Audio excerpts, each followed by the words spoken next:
should support you in this strike. And the reason is because when you go out and fight, you don't just fight for yourselves. You fight for the children of this city and the children of this country. 2020 hopeful and former teacher Elizabeth Warren joins the picket line, as you can see, alongside thousands of those striking Chicago teachers. This comes one day after she released her education plan that our next guest says is just pandering to those teachers' unions. Joining us now is the president of the Center for Education Reform, Jeannie Allen. Hey, Jeannie. Hi, how are you? We're good. Thank you so much. So I'm reading your op-ed, and tell me about Elizabeth Warren's plan, and what you don't like about it.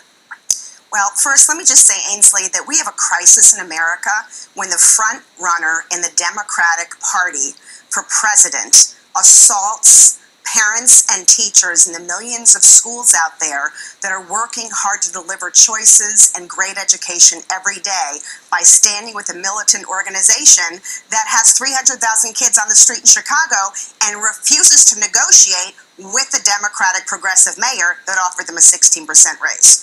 So the fact that she wants to put charter schools out of business, and I'm here on behalf of hundreds of thousands of people and kids in those schools who want the option, for whom traditional public education didn't work. She wants to increase funding, support, and federal intrusion in public schools that aren't working for most kids today.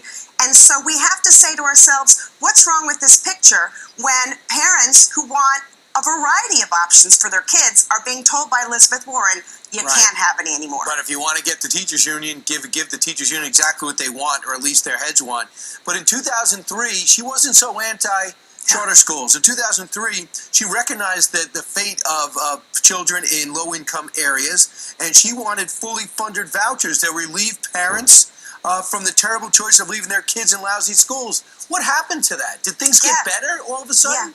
No, she did. She understood then, and she probably understands now, that when you trap children in failing schools, it is a race to the bottom, that you cannot possibly have a great country when we are not educating our children, particularly those who don't have a choice to pay for a private school and leave somewhere else. So what happened?